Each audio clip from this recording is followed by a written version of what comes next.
베드로전서 2장 5절입니다.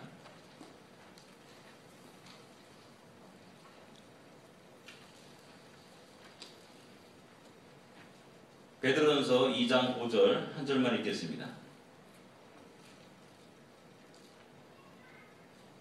가시겠습니다. 너희도 산돌같이 신령한 집으로 세워지고 예수 그리스도로 말미암아 하나님이 기쁘게 받으실 신령한 제사를 드릴 거룩한 지상이 될지니라. 아멘. 이제 시작기도 할 때 그 배재민 교수님이 계셨습니다. 그분이 쓴 책이 구약연구인가 그런 기억이 되는데요. 그 책의 표지가 뭐였냐면은 그 적분기호를 이렇게 쓴 겁니다. 그래서 굉장히 제가 당황했어요. 이게 뭐냐고. 알고 봤더니 그분이 양력을 보니까는 공대를 나오셨더라고요. 그러니까 그분의 그 구약연구 표지에 딱 그 적분기호를 이렇게 쓰면서 저도 역시 마찬가지로 또 뭐 터먹을 건좀 공부한 사람이기 때문에 오늘 본문의 통해서 어떤 하나님의 설계를 이렇게 발견하게 됩니다. 이 엔지니어는 설계들을 보면서 거기에서 나타나는 어떤 입체적인 형상도 상상을 할 수가 있죠. 그와 마찬가지로 평면적으로 쭉 검은 건 글씨요, 하얀 건 종인 것 같은 그런 것이지만은 그러나 그 속에서는 변함없는 하나님의 뜻과 계획과 하나님의 마음이 담겨 있음을 우리 모든 성도들은 느낄 수 있어야 되고 발견할 수 있어야 됩니다. 그리고 또한 우리 한 영혼 영혼을 향한 하나님의 뜻이 무엇인지를 바로 알 때 우리는 하나님께 온전히 우리 자신의 것들을 드릴 수가 있고요. 온전한 충성을 할 수 있다라고 생각됩니다. 오늘 2장 5절에 보면은 신령한 집으로 세워지고 라고 이렇게 말씀하고 있습니다. 신령한 집. 우리 모두는 다 적게는 5년, 10년, 넘게 20년, 30년, 40년, 50년을 신앙생활할 줄 압니다. 그럼 과연 오늘 이 시간 우리 자신의 모습을 돌아보면서 과연 우리들의 모습은 과연 어떠한 모습인가 한번 생각해 보아야 됩니다. 신령한 집으로 세워지라라고 말씀하시는데 그러나 과연 나는 지금 현재 우리의 모습은 과연 신령한 집으로 세워졌는가라는 그런 질문들을 의문을 한번 퀘스천 마크를 우리 스스로에게 해볼 필요가 있다라는 사실입니다. 제가 여기 오기 전에 잠깐 저기 공원에 파게 가가지고 좀 한 시간 정도로 이렇게 앞에 있는 그 아름다운 단풍을 보면서 참 이렇게 좀 잠깐 시간을 보냈습니다. 가을이 되면 좀 약간 우울해질 때가 종종 있는 것을 보게 됩니다. 시간이 흐르고 세월이 흐름에 따라서 몸은 약해지고 내 인생의 열매는 과연 무엇인가 라고 생각할 때 아무것도 없는 것 같습니다. 그 순간에 우울해지기 시작하는 겁니다. 난 지금까지 뭘 했지? 내가 이루는 것은 무엇이지? 난 이 생각을 할 때마다 기분이 굉장히 잘 가라앉고 내 인생이 과연 헛된 것인가? 라는 그런 생각까지도 하게 되는 것을 보게 됩니다. 예, 그렇습니다. 세상의 관점으로 보게 되면은 지금 현재 우리의 모습은 성공하지 못했습니다. 세상의 관점으로 보면은 우리는 다른 어느 누구에게도 큰 영향력을 끼치지 못하는 그런 작은 모습, 연약한 모습입니다. 세상의 관점으로 보면 역시 마찬가지로 우리 시온 장로교회는 역시 작은 초라한 모습의 교회에 지나지 않습니다. 화려하지 않습니다. 웅장하지 않습니다. 아름답지도 않습니다. 자꾸만 이런 생각이 들 때마다 우리 스스로는 의기소침하게 됩니다. 자꾸만 우리 자신은 작아지게 됩니다. 진정 우리는 하나님이 원하시는 모습으로 나타나고 있는가, 잘하고 있는가, 변해가고 있는가 라는 그런 생각이 들 때마다 자칫자칫하면 사탄의 침략에 빠져가지고 우리 스스로가 우울에 빠지게 되고 기쁨과 감사를 다 잃어버리게 되는 그런 이상한 모습으로 살아갈 때가 종종 있다라는 사실입니다. 신령한 집, 말해서 성전이라 말할 수가 있고요. 그곳에는 하나님이 거하시는 집이라고 말할 수가 있는 겁니다. 과연 하나님이 거하실 만한 곳이 됐는가? 우리는 잘못하면은 하나님은 화려한 곳에만 계신다라고 생각할 때가 있습니다. 하나님은 웅장하고 아름다운 곳에만 계신다라는 그런 착각 속에 우리 스스로가 빠질 때가 있습니다. 그때 우리는 자꾸만 화려하고 웅장하고 거대하고 남의 어떤 드러날 만한 어떤 그런 것들만을 추구하는 인생은 아닌가 하는 생각을 하게 됩니다. 그러나 신령한 집이 되기 위한 조건의 가장 중요한 것이 뭐냐면은 하나님의 뜻대로 과연 그 집이 만들어졌는가 세워졌는가라는 것입니다. 하나님의 설계대로 지어졌는가라는 것에 진정 하나님이 그곳에 계시는가 아닌가가 결판난다는 사실을 우리는 다시 한번 기억해야 됩니다. 그 속에서 우리는 과연 하나님의 설계도를 잘 알고 있는가라는 그 문제를 또한 직면하게 됩니다. 하나님의 설계도를 어떻게 알고 있고 이해하느냐에 따라서 우리의 삶의 태도와 삶의 모습은 달라지게 됩니다. 가령한 예로 여러분들 우리에게 설계도가 있는데 그 설계도가 초가집의 설계도를 한다면 우리는 기초를 이렇게 깊이 팔 필요가 없습니다. 그냥 몇 삽을 이렇게 몇 삽을 떠가지고 그냥 자갈 넣고 그냥 기둥 세워가지고 진흙 발라가지고 그냥 이렇게 벽체 만들고 집 세우면 되는 겁니다. 그러나 내가 갖고 있는 설계도가 저 율리스 타워의 그 설계도를 가지고 있다 한다면은 산 몇 삽으로 기초를 하는 그런 어리석은 사람은 없습니다. 깊게 파가지고 바위가 나올 때까지 파가지고 그 위에 콘크리트를 붓고 그 위에 기둥을 세워나가기 시작할 겁니다. 그러기에 우리가 하나님의 설계도를 바로 아는 것, 하나님이 무엇을 원하시는가, 하나님 우리에게 바라고 가신 것이 무엇인지를 바로 아는 것은 우리의 신앙생활에서 굉장히 소중한, 귀중한 일이라는 사실입니다. 이것을 알지 못해 우리는 삽질한다고 말하죠. 헛된 시간과 헛된 일들을 낭비하면서 엉뚱한 일에 엉뚱해서 이렇게 자기의 시간과 정열과 또한 재물을 허비할 때가 있다라는 사실입니다. 그런 의미에서 우리는 다시 한번 하나님의 설계도가 무엇인지를 바로 알 필요가 있다라는 사실입니다. 근데 우리는 아까 말했듯이 우리는 본능적으로 육적인 본능을 갖고 있기 때문에 화려하고 웅장하고 거대함을 추구할 때가 많이 있습니다. 그러나 여러분들 한번 생각해 보시죠. 모세 시대에 만들어진 성막의 모습은 과연 어떠한 모습이었습니까? 그 시대 파르테논 신전보다 더 화려하고 웅장했습니까? 분명한 것은 우리가 신앙을 고백하는 것은 전능하신 하나님을 고백하고 있고 온 우주 만물의 주인이신 하나님을 고백합니다. 근데요, 모세 시대에 만들어진 그 성막의 모습은 파르테논 신전보다 훨씬 못 미치는 작은 것이었고 초라한 것이었습니다. 피라미드, 또 카르낙 신전, 택도 안 되는 그런 규모의 작은 보잘것없는 그러한 모습이었다라는 사실입니다. 그런데 하나님의 영광은 그곳에 있었습니다. 왜 그렇습니까? 하나님이 지시한 대로, 하나님이 계시한 대로 이스라엘 백성들은 그 성막을 만들어 갔다라는 사실입니다. 그 성막을 하나님 기쁘게 받으셨고 당신의 영광을 그곳에 보여 주었음 같다 우리는 성경을 통해서 잘 알고 있지 않습니까? 또 다른 모습이 무엇이냐면 하나님이 너희가 단을 쌓을 때 라면서 출애굽기 19장에 20장을 보게 되면 너희가 단을 쌓을 때 돌을 다듬지 말라라고 말씀합니다. 그리고 당신의 제단에 오를 때는 계단을 밟고 오르지 말 것을 이야기합니다. 그렇다면요, 이 땅에 하나님의 영광을 하나님에게 제사드리는 그 단의 높이는 과연 얼마 정도 높았겠습니까? 10층, 20층 되는 높이겠습니까? 절대 그렇지 않습니다. 이스라엘 백성들이 여호와를 향한 단을 쌓을 때는 12돌을 가지고 쌓았음을 성경은 우리에게 분명히 말씀합니다. 이스라엘 백성이 요단강을 건널 때 그 요단강 안에 있었던 12개의 돌을 취하여서 길갈에 세우라고 명령하지 않습니까?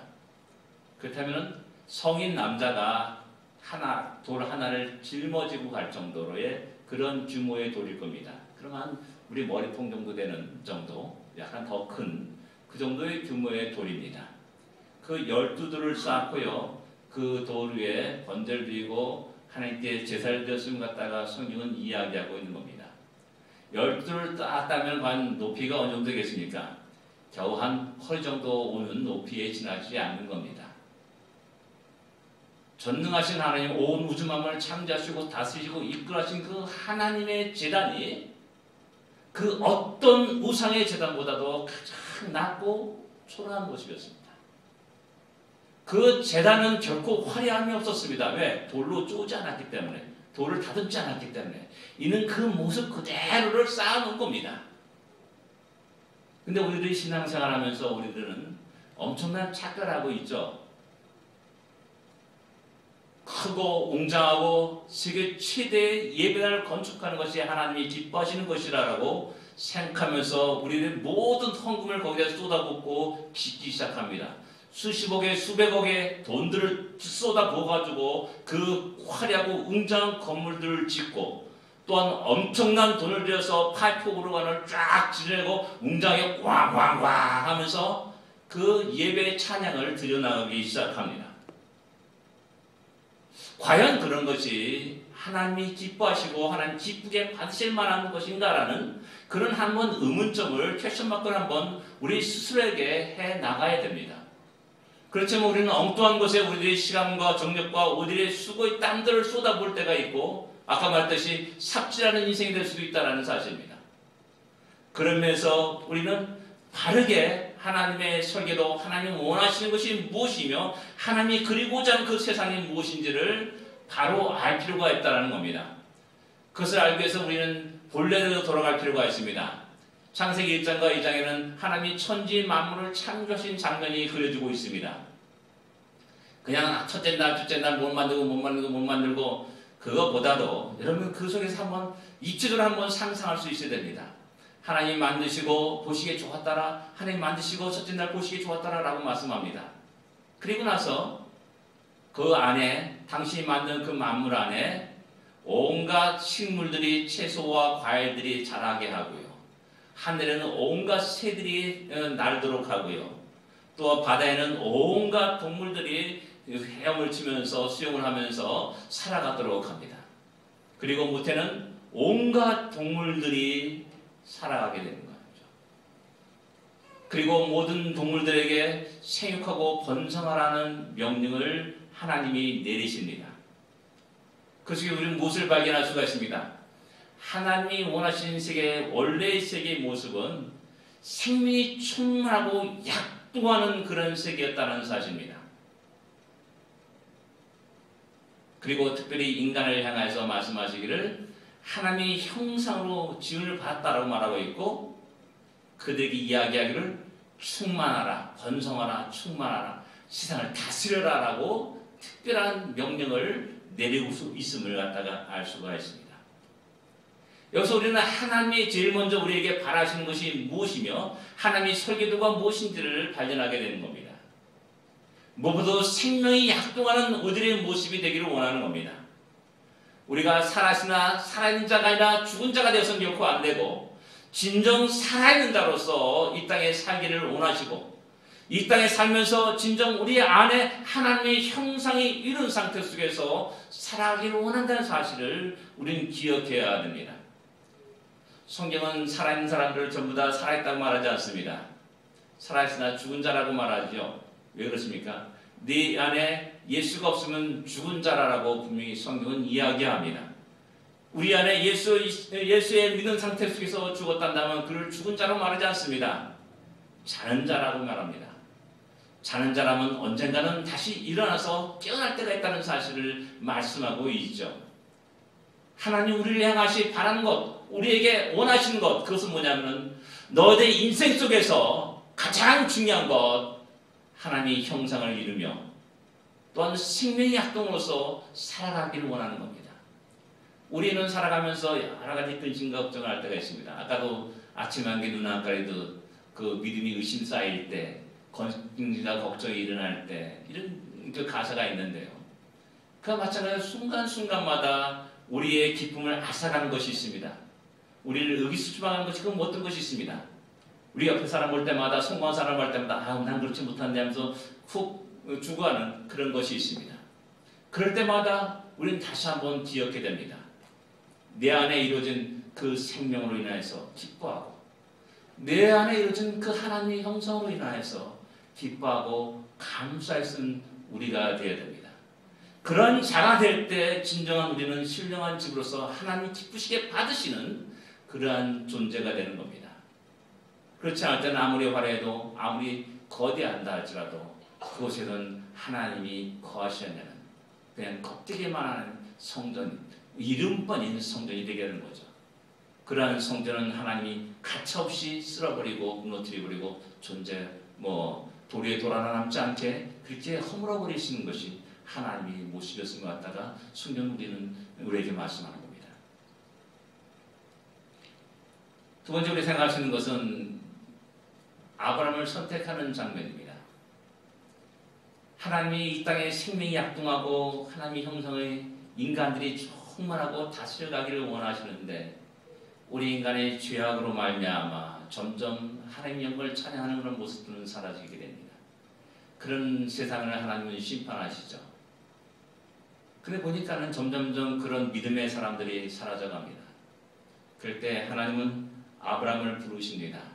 그리고 아브라함을 향해서 내가 큰 족이 되게 하겠다 라고 명령하면서 내가 지시할 땅으로 가라 라고 이렇게 명령합니다. 본토 친척 아비를 떠나서 내가 지시할 땅으로 가라 라고 명령합니다. 그 당시 아브라함은 자식이 없었습니다. 어떻게 보면 초란 늙은 75세의 그런 할아버지일까요? 그런 위치로서 어떤 연약한 모습으로 이제 이방인의 객이 되어서 살아가는 그런 존재였습니다. 근데 하나님은 그를 통하여서 이 땅이 생명이 약동하는 땅, 하나님께 영광을 돌리는 땅이 되기를 원하시고 그 한 영혼을 선택하시고 한 영혼을 불러내시고 한 영혼을 인도하십니다. 우리가 신령한 집으로 되어지는 그런 가장 중요한 요소 가운데 하나가 뭐냐면은 내 자신이 얼마나 소중하고 귀중한 존재인지를 새롭게 깨닫고 인식하는 겁니다.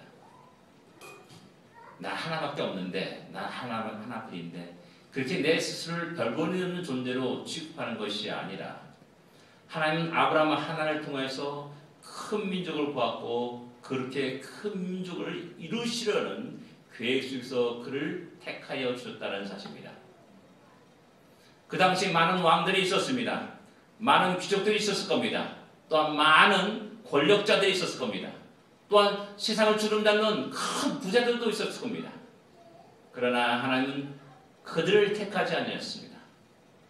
하나님은 믿음의 사람 한 사람을 부르셨다는 사실입니다. 내가 오늘 선택함을 받은 이 자체가 너무나 큰 영광이요 너무나 큰 은혜라는 사실을 내 한 사람이 얼마나 소중하다는 사실을 갖다가 다시 한번 우리는 인식해야 됩니다. 그와 마찬가지로 내 품 안에 있는 한 영혼, 작은 핏덩어리 그 한 영혼이 얼마나 소중한지를 다시 한번 인식해야 됩니다. 우리는 자녀들이 자랄 때마다 우리는 기뻐하고 즐거워하고 칭찬하고 이야기를 합니다. 그러나 진정 우리는 우리들의 자녀들이 자라는 어떤 모습을 보고 칭찬하고 어떤 모습을 보고 기뻐하고 감사하냐라는 겁니다. 그것이 하나 더 다르면 우리는 기뻐하고 즐거워합니까? 그러나 그 작은 아이가 두 손을 모으고 기도 흉내를 내는 그런 모습을 보고 우리는 기뻐합니까? 하나님 진정 나에게로 원하시는 것이 무엇이냐에 따라서 우리는 어떤 모습을 기뻐하고 야 이건 안 돼 잘못됐어 라고 말하고 약간칠 수 있다는 사실입니다. 한 영혼의 소중함이 거기에 있는 겁니다. 하나님은 아브라함 한 사람을 불러서 큰 민족이 되게 했다고 약속하시고 또한 그런 비전 속에 그를 이끌어 가십니다.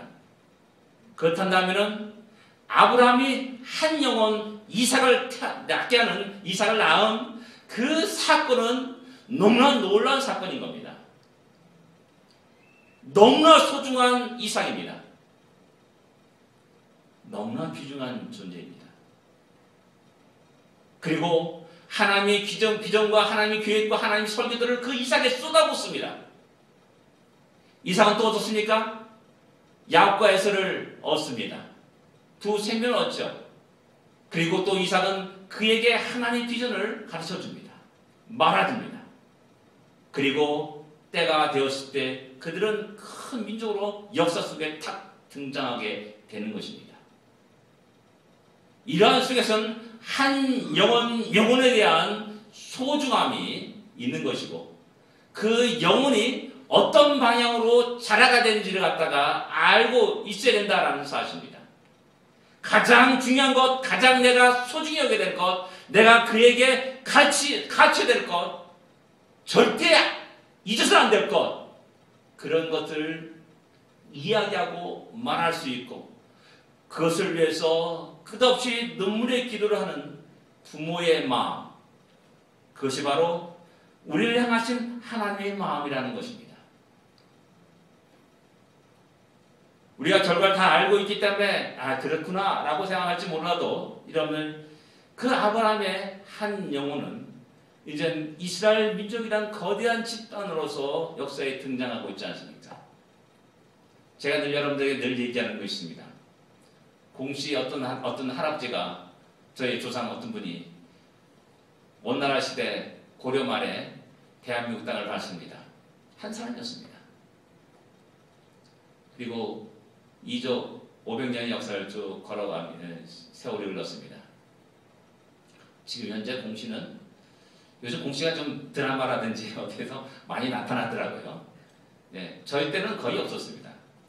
지금 많이 나타나요. 약 8만 명 정도 되는 공시가 우리 대한민국 땅에 있습니다. 한 사람은 시작되었습니다.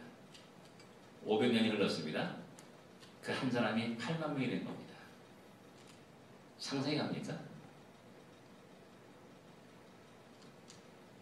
근데 하나님은 그러한 흥황하고 번성하는 그 속에서 믿음을 잃지 않냐고 믿음의 용사들이 계속 번성되기를 원하신다는 사실입니다. 그걸 아는 사람이라면 그 무엇보다도 자기 자녀들을 안고 기도할 것이고 자기 자녀들에게 주의 말씀을 이야기할 것이고 자기 자녀들에게 끝없이 하나님의 역사와 하나님의 인도하심들을 이야기하고 말할 것이라는 사실입니다. 그러한 관점이, 그러한 생각이, 그러한 비전이 있을 때 500년 후에 8만 명이 되는 겁니다. 500년 후에 8만 명의 하나님의 백성이 하나님의 영광을 찬양하며 노래하는 겁니다. 그냥 야 대충 살아. 야 종교 자유야 괜찮아. 너의 종교를 너의 스스로 택해. 알아서 해. 절대 믿음의 용사 8만 명이 일어날 수 없습니다. 이스라엘 민족이 형성될 수가 없는 겁니다. 하나님은 아브라함 한 사람을 택하여서 그 믿음의 계승이 계속 일어나기를 원하였고 이스라엘 민족이라 한다면 가장 먼저 하나님이 어떻게 우리를 사랑하셨습니까? 하나님이 어떻게 우리를 인도하셨습니까? 하나님이 어떻게 우리를 구원하셨습니까? 하나님이 어떻게 우리에게 크신 능력과 권능을 나타내시는지를 갖다가 늘 끝없이 이야기할 것을 명령하고 있습니다. 집에 있을 때든지 길에 걸어갈 때든지 그것을 강론하라고 신명기는 우리에게 말씀하고 있지 않습니까? 그러면서 나를 통해서 우리를 통해서 이루어져가는 하나님의 신령한 집이 형성되어 나가는 겁니다. 세계 최대의 예배당을 지으라는 말이 아닙니다. 나를 통해서 우리 작은 교회를 통해서 이뤄가는 놀라운 하나님의 백성들이 번성하는 그런 놀라운 역사를 갖다가 상상하라는 말입니다. 드디어 이제 그들이 애굽에서 큰 민족이 되었고 그들은 출애굽을 하게 됩니다. 약 200나지 300만 명 정도 되는 그런 거대한 무리로 집단으로 확산되어 나갔습니다. 그리고 나서 그들의 여행에서 말하는 것이 출애굽기 19장 5절 6절에 나타납니다. 내가 너희로 지상 나라가 되게 하리라 라고 말씀합니다. 너희로 지상 나라가 되게 하리라. 모든 나라와 모든 민족을 대표해서 하나님께 나아가는 나라가 되겠다라는 말을 합니다. 또 칠명기 28절에는 모든 민족에 뛰어나게 하리라라고 또 그들에게 약속합니다. 그냥 숫자만 많아지는 것이 아니라 너희들이 향하는 모든 일 속에서 하나님의 도우심과 역사하심 속에서 너희들이 향하는 모든 일이 잘되고 형통하고 또 그러므로 말미암아 하나님이 함께 하셨고 하나님이 복 주시고 하나님이 인도하셨음 같다가 나타내는 하나님의 영광을 나타내는 그러한 민족이 되게 하겠다라고 말씀하고 있는 겁니다. 예, 오늘 우리의 모습은 작은 모습일지 모릅니다. 초라한 모습일 수도 있습니다. 그렇다고 해서 우리가 영원히 초라한 모습, 작은 모습으로 남지는 않습니다. 왜? 우리에게는 하나님의 크고 원대한 비전, 설계도가 있기 때문에 그렇습니다. 우리 한 영혼 속에 그 하나님의 설계도를 품을 수 있어야 됩니다. 그래서 주님은 또 말합니다. 예수님은 제자들을 향해서 마지막 떠나기 전에 이야기하죠. 명령하죠. 너는 모든 족속으로 제사를 삼으라라고 명령합니다. 사도행전 1장 8절에는 땅까지 이른 내 증인이 되라라고 명령합니다. 예수님 앞에 모인 11명이 자들에서 죽었으니까요. 11명의 제자들은 어떤 모습입니까? 어쩜 그 팔레스타인 땅을 벗어나지 못하는 자들이었습니다. 그들의 생활 영역은 갈릴리와 아니면 예루살렘 그 두 영역만 왔다 갔다 했을 뿐인 거죠. 그들은 제대로 배운 자들이 아니었습니다. 돈 많은 자들이 아니었고 성공한 자들이 아니었습니다. 영향력 있는 자들이 아니었습니다. 그냥 갈릴리에서 내가 고기 잡고 좀 약간 돈 벌고 먹을 거 먹으면서 또 잠잘 거 있으면 좋고 그렇게 하지만 살아갈 수밖에 없는 그런 평범한 사람이 지나지 않습니다. 그 자들을 모아놓고 얘기합니다. 세계를 이야기합니다. 땅끝을 이야기합니다. 모든 족속을 이야기합니다. 상상이 됩니까? 우리 주님은 제자들에게 너가 지금 여기에 있고 여기서 살고 먹고 살았지만 여기에 멈춰서 여기에만 살아야 될 존재가 아니고 땅까지 이르러야 할 존재고 너희들이 대하는 모든 사람들이 겨우 유대인들 몇몇 동네 사람들 왔다 갔다 하는데 너희가 대할 사람들은 세계 모든 족속임을 갖다가 분명히 이야기하고 말합니다. 이것이 예수를 믿는 자들이 갖고 있는 설계도요, 비전이요, 포부였습니다. 꿈이었습니다. 주님의 비전이었습니다. 사도 바울은 이 비전을 바르게 알았습니다. 그래서 그는 끝없이 자기의 시간을 들여서 그 족속에게 갔습니다. 그리고 땅까지 이르러 주의 복음을 증거하기 시작했음을 우리는 잘 알고 있습니다. 비록 우리가 이 땅에 이곳에 살고 있지만 우리의 눈은 세계 땅끝으로 가야 됩니다. 비록 오늘 우리가 지금 현재 이곳에서 살고 있지만 우리의 마음은 500년 후에 100년 후에 500년 후에를 바라볼 수 있는 눈을 가져야 됩니다. 그렇지 않으면 오늘 현재에 동화됩니다. 오늘 홍수처럼 휩쓸려가는 이 거대한 세상의 물속에 우리는 휩쓸려야만 합니다. 하나님이 그 비전의 마음을 품고 그 설계도를 품고 항상 10년 후에 20년 후에 50년 후에 100년 후에 200년 후에를 생각할 수 있는 우리가 되어야 됩니다. 이것만 모르는 것이 아니라 하나님이 우리 앞에 펼치는 이 엄청난 세계의 이 땅끝을 바라볼 수 있는 마음을 가져야 됩니다. 우리가 미국의 현실을 보거나 우리 한국의 현실을 바라볼 때마다 참으로 암담합니다. 참으로 걱정이 많습니다. 그러나 언제까지 암담하게 생각하며 어디까지 걱정만 하고 살 것입니까? 우리 때문에, 나 때문에, 우리 가정 때문에, 우리 자녀들 때문에 10년에겐 소망이 있어야 되지 않습니까? 우리 교회 때문에 한국교회가 100년 후에는 소망이 있어야 되지 않고 이 미국 땅이 100년 후에는 소망이 있어야 되지 않습니까? 그런 의미에서 오늘 우리의 모습이 너무나 소중하고 귀중한 겁니다. 하나님은 신령한 집으로 세워질 것을 말씀하고 있고 명령합니다. 하나님 그렇게 우리를 세우실 겁니다. 내가 세우는 것이 결코 아닙니다. 나는 연약하게 돌멩이 하나 움직여갈 그런 능력조차도 없는 자들입니다. 그러나 내가 하나님을 바라보고 하나님을 의지하고 살아갈 때 하나님의 능력이, 하나님의 전능하심이 나와 함께하고 우리와 함께하기에 우리가 생각하는 그 이상의 몇천 배의 그 능력도 행할 수 있음을 우리는 볼 수 있어야 됩니다. 그것이 믿음입니다. 절대 우리의 연약함을 보고 의기소침한 자가 되어서는 안 됩니다. 우리 현실을 보고 우리 스스로가 우울함에 빠지고 걱정과 근심에 빠지는 자들이 되어서는 결코 안 됩니다. 여전히 지금도 하나님이 우리와 함께 하시고 여전히 지금도 하나님이 우리의 길들을 인도하시고 여전히 하나님이 우리를 통해서 당신의 뜻을 이뤄가고 있음 같다가 우리는 볼 수 있어야 됩니다. 그럴 때 하나님은 우리를 통해서 마음껏 영광을 받으실 것입니다.